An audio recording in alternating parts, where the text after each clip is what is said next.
নবীর বয়স যখন 6, নবী যাচ্ছেন মায়ের সঙ্গে, উটের পিঠে চড়ে সফর করছিলেন। কিসের পিঠে? উট। হঠাৎ করেই মাঝখানে মা আমেনার পেটের ব্যথা শুরু হল, প্রচন্ড ব্যথা, এত বেশি ব্যথা যে মা আমেনা রাদিয়াল্লাহু তাআলা আনহা বললেন, থামো, উটটা থামাও, আর সামনে যেও না। উট থামিয়েছে, উট থেকে নেমে বসেছেন তিনি মাটির উপরে, নবীজিও নেমেছেন, কিন্তু একটা অস্থির অবস্থা। নবীর আম্মাজান কিছুটা চিৎকার করতে শুরু করছে, পেটের যন্ত্রণা, এত ব্যথা, মরুভূমির মাঝখানে পাহাড়, চতুর্পাশে কোনো পানি নাই, কোনো ডক্টর নেই, মানুষ নেই, জনমানবহীন একটা এলাকা। নবীজি অস্থির, একজন মাত্র বান্দি আছেন, দাসী আছেন নবীর সঙ্গে, তার মায়ের সঙ্গে। নবীজির আম্মাজান কান্না করতে শুরু করে দিয়েছে, নবীও কান্না করতে শুরু করছে। নবী বলছে, আম্মাজান আপনার কি হয়েছে, আপনি এরকম করছেন কেন, আপনি অস্থির কেন? নবীর আম্মা বললেন, মুহাম্মদ, প্রত্যেক যুবক একদিন বৃদ্ধ হবে, প্রত্যেক মানুষ একদিন মৃত্যুবরণ করবে, আমার সময়টা শেষ হয়ে গিয়েছে, আমার সময় বেশি একটা বাকি নেই। তবে আমি একজন বাচ্চা জন্মগ্রহণ করেছি, আমি একটি বাচ্চা জন্ম দিয়েছি, এমন এক বাচ্চা যে বাচ্চা পুরো পৃথিবীটাকে আলোকিত করে ফেলবে, বলেন সুবহানাল্লাহ। তবে নবীর আম্মাজান বলছে যে আমার সময় শেষ, আমাকে have to go back to my lord, আমাকে রবের কাছে ফিরতে হবে, আমার সময় শেষ। শুধু এই কথাটা বলেছেন, সঙ্গে সঙ্গে চোখটা অফ হয়ে গিয়েছে, হার্ট অ্যাটাক, সঙ্গে সঙ্গে মারা গিয়েছে। তো মারা যাওয়ার পর নবীজি কিছু বুঝতে পারছে না, কি করা যায়। 6 বছর মাত্র বয়স, ভালোও বোঝেন না, মন্দও বোঝেন না। যখন মারা যায়, কোনোভাবে মাটি খুঁড়ে কোনোভাবে দাফন করা হয়েছে। নবীজি আসবেন না মায়ের কবরের কাছ থেকে, জোর করে টেনে হিচড়ে নবীজিকে নিয়ে আসা হয়েছে। নবীজি প্রচুর পরিমাণে কান্না করেছেন। উম্মে আইমান ছিল সেখানে দাসী হিসেবে, টেনে টেনে নবীজিকে নিয়ে আসছে। হাদিসে আসছে 57 বছর পরে নবীজি আবারও সেই মায়ের কবরের সামনে আসছে। কত বছর পরে? 57 বছর পরে। খুব মনোযোগ দিয়ে হাদিসটা শুনবেন প্রিয় ভাইরা।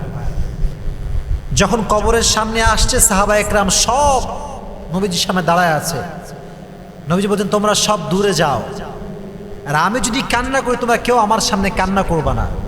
নবীজি কবরের সামনে বসেছেন। কেমন করে বসেছে আমি জাস্ট বোঝাবার ট্রাই করছি। দুটো হাঁটু এরকম করে উপরে দিয়েছে, এই দুটো হাত এইভাবে দিয়েছে, দুটো হাতের মাঝখানে চোখটা লুকিয়ে নিয়েছে, আর দুটো হাঁটু উপরে উঠিয়ে নিয়েছে। তো নবীজি হাঁটু উপরে দিয়েছেন, দুটো হাত এমন করে দিয়ে এমন ভাবে ফুপিয়ে ফুপিয়ে কান্না করতে শুরু করেছে কবরের সামনে। যত সাহাবা একরাম ছিল নবীজিকে এরকম কান্না করতে দেখে সমস্ত সাহাবা একরাম তারাও কান্না করতে শুরু করে দিয়েছে। এতটা কান্নার ঢল আর রোল পড়ে গিয়েছে।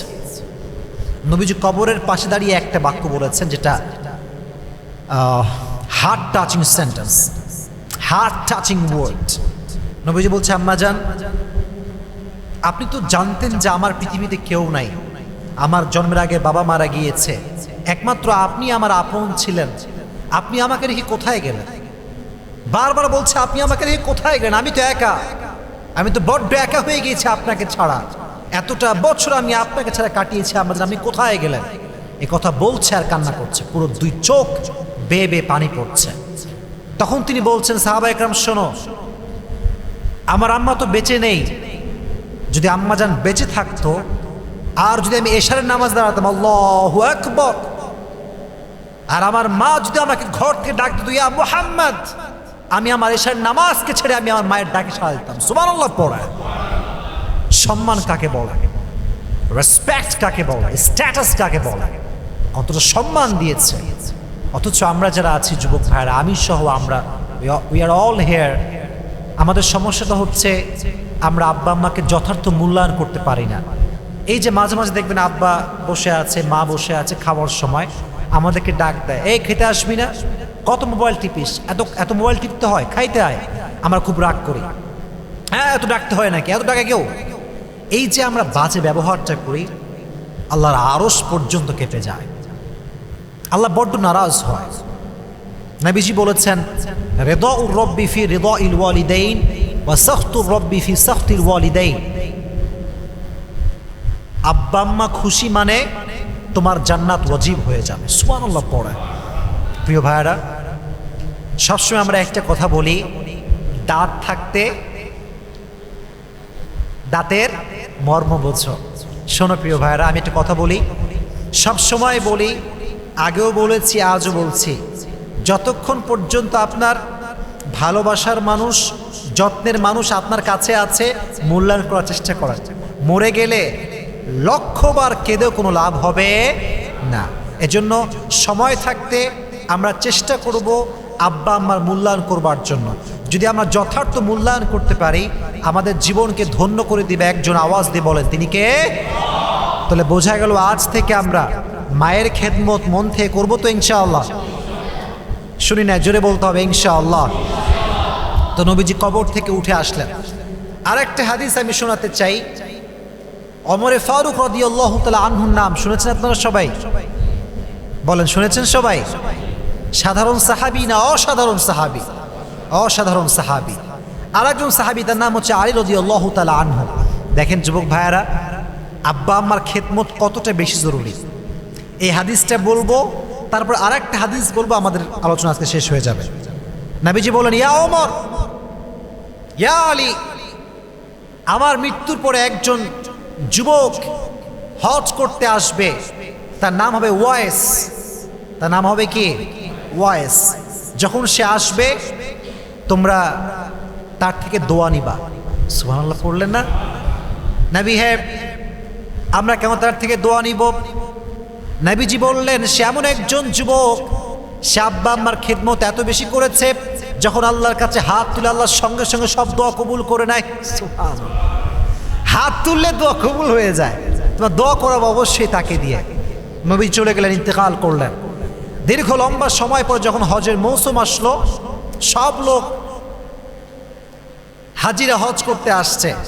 ওমরে ফারুক দাঁড়িয়ে গিয়েছে, দাঁড়িয়ে বলছে, ইয়ামান গোত্রের কে কে আছো দাঁড়িয়ে যাও। অনেকজন দাঁড়িয়েছে, বলল বসে পড়ো। কোন গোত্র থেকে কে এসে দাঁড়াও। একজন লোক দাঁড়িয়েছে, বলছে, এই তুমি কি ওয়াইসকে চেনো? বলছে হ্যাঁ। কে হয়? বলছে আমার ভাইয়ের ছেলে। আমার ভাইয়ের ছেলে। বলছে তাকে কেমন করে চেনো? কেমন ছেলে সে? বলছে একটু হালকা মেন্টাল, পাগল টাইপের। ওমর বলছে তুই পাগল, তোর 14 গোষ্ঠী পাগল, ও খুব ভালো। বলছে কোথায় আছে বলো। বলছে অমুক পাহাড়ে অমুক অঞ্চলে সে উট চড়াতে গিয়েছে। কি চড়াতে গিয়েছে? উট। ওমরে ফারুক রাদিয়াল্লাহু তাআলা আনহু এবং আলী রাদিয়াল্লাহু তাআলা আনহু ঘোড়ার পিঠে সাওয়ার হয়ে দৌড় দিয়েছে ওয়াইসের কাছে। ওমরে ফারুক মানে কে? অর্থ জাহানের খলিফা। ওমরে ফারুক মানে কে? 10 জন সাহাবী দুনিয়ার জান্নাতের সুসংবাদ পেয়েছে, তার ভেতরে এক হচ্ছে ওমর, আর একজন হচ্ছে আলী রাদিয়াল্লাহু তাআলা আনহু। সুবহানাল্লাহ পড়েন। দৌড় দিয়েছে সবাই দুজন মিলে, কি করবে? দোয়া নেওয়ার জন্য। তো গিয়ে দেখছে অবাক করা বিষয়, ওয়াইস বসে আছে আর উটগুলো চড়াচ্ছে সে। কিন্তু যখন তারা পৌঁছেছে দেখছে ওয়াইস নামাজ পড়ছে। কি আদায় করছে? নামাজ। বলেন কি আদায় করছে? নামাজ। তো যখন দেখেছে যে পেছনে 2 জন লোক আসছে, নামাজটা শর্টকাট করে দিয়েছে। বলছে আপনারা কারা? মারাংটা, তুমি কে? সে তো জানে না এরা কারা। ওমরের মতো মানুষ তার কাছে আসছে, আলীর মতো মানুষ তার কাছে আসছে, but he don't have any idea about it. কোনো কেউ জানে না, সে ডোন্ট নো এনিথিং ম্যান। বলছে তুমি কে? বলছে আমার পরিচয় বাদ দাও, তুমি কে? তোমার নাম কি? বলছে আমার নাম আল্লাহর বান্দা। আমার নাম কি? আল্লাহর বান্দা। ওমর বলছে কি আল্লাহর বান্দা? সবাই তোমার নাম কি? আব্বা মা কি নাম রাখছে? বলছে আপনারা কি আমাকে এত প্রশ্ন করছেন? তখন বলছে দেখো, এটা হচ্ছে আমিরুল মুমিনিন ওমরে ফারুক রাদিয়াল্লাহু তাআলা আনহু। সুবহানাল্লাহ পড়েন।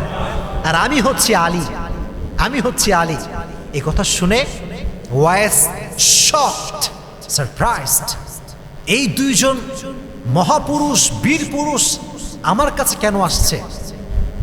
এই হচ্ছে অবাক করা হাদিস। বলছে এই ওয়াইস তোমার হাত তুলো আল্লাহর কাছে, আমি অমর, আমার জন্য দোয়া করো, আলীর জন্য দোয়া করো।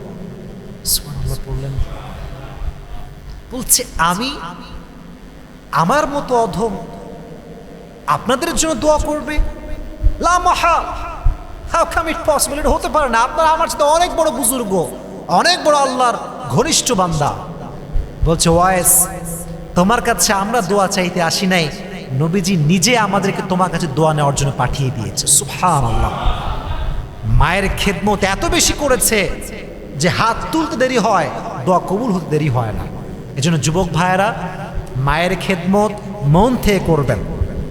আর একটা ছোট্ট অংশ বলছি, ওয়াইসের ক্ষেত্রে কথা বর্ণনা এসেছে, কিয়ামতের কঠিন ময়দানে সবাইকে আল্লাহ তাআলা যারা জান্নাতি বলবে যাও, enter in the paradise with piece and security, যাও প্রবেশ করো জান্নাতে। সবাই প্রবেশ করবে, ওয়াইসও আসবে।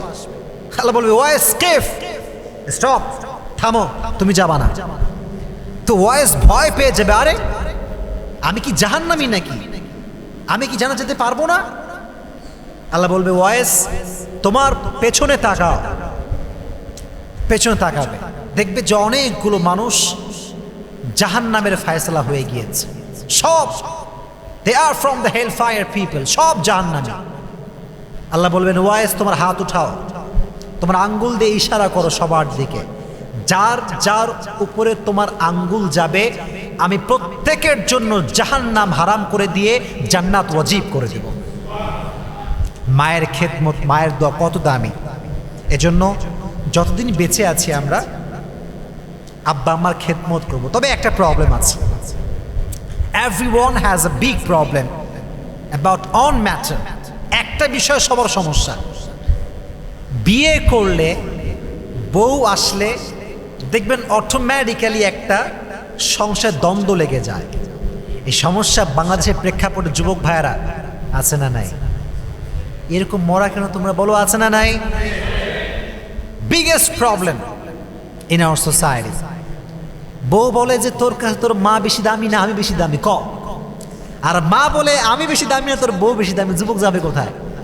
খুব সমস্যা। দেখেন প্রিয় ভাইয়েরা, মুফতি তারিক Masud, a famous scholar from Pakistan, তার একটা বক্তব্য আমি শুনছিলাম, খুবই অসাধারণ কথা। উনি বললেন कभी भी अपनी माँ के सामने अपनी वाइफ की तारीफ ना करना और उसके सपोर्ट में ना जाना। বললেন যে তুমি বউকে ভালোবাসো, সাপোর্ট করো, প্রশংসা করো, কিন্তু একটা বিষয় মাথায় রাখবা, মায়ের সামনে কখনো বউয়ের পক্ষ নিয়ে ঝগড়া করা যাবে না। এটা বড় মারাত্মক জিনিস। দেখেন প্রিয় ভাইয়ারা, একজন মানুষ যখন বয়স্ক হয়ে যায় তখন তার আবেগটা বেড়ে যায়। আবেগ আবেগ আবেগ বোঝেন আপনারা? আবেগ বেড়ে যায়।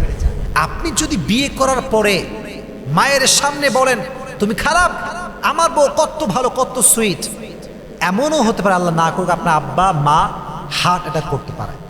এটা বড় আঘাত করার জিনিস। দয়া করে যারা ম্যারিড পিপল বা যারা বিয়ে করবেন নেক্সট টাইমে, কখনো মায়ের সামনে বইয়ের প্রশংসা করবেন নর্মালি, বাট কখনো মায়ের বিরুদ্ধে গিয়ে বইয়ের পক্ষ নেওয়া যাবে না। তাহলে সংসারটাকে সুখময় শান্তিময় করে দিবে একজন। আওয়াজ দিয়ে বলেন তিনি কে? দেখবেন মাঝে মাঝে এই মা বাবার সঙ্গে দ্বন্দ্ব করতে গিয়ে এটা ডিভোর্স পর্যন্ত গড়ায়, তালাক পর্যন্ত গড়ায়।